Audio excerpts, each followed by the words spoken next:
Basic nomenclature for initial stability of a ship includes the following terms. GM, metacentric height.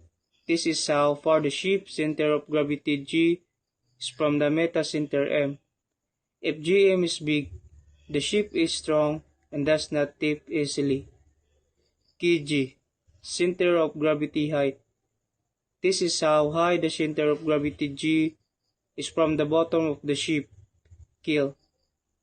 Lower Kg makes the ship more stable. Km, metacenter height. This is how high the metacenter M is from the keel. The metacenter is the point where the water flows up when the ship leans. Kb, center of buoyancy height.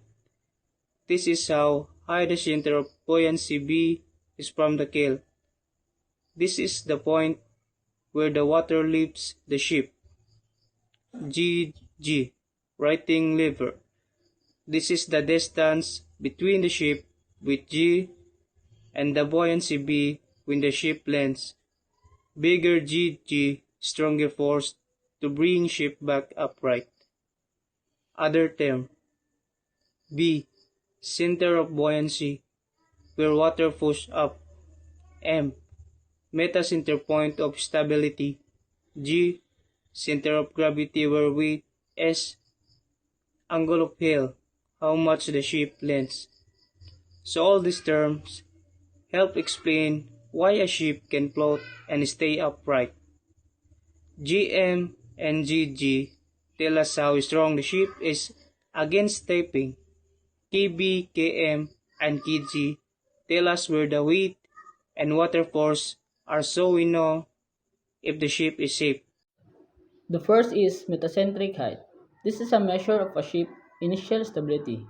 A higher GM value signifies better initial stability.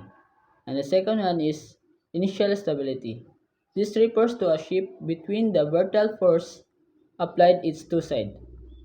And the third one is stability of a ship.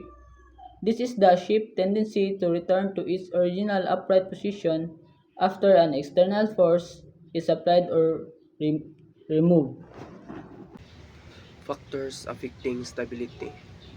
Whole ship, kung mas lapad ang barko, mas stable siya usually, or mas lapad, mas lisod matumba. Draft, how deep the ship sits in water. Kung unsa ka lawom ang barko sa tubig. Trim, difference between forward and aft draft. Kung dili parehas ang unahan ug likod, na siya ay trim. Cargo loading. High cargo reduce stability. Free surface effect.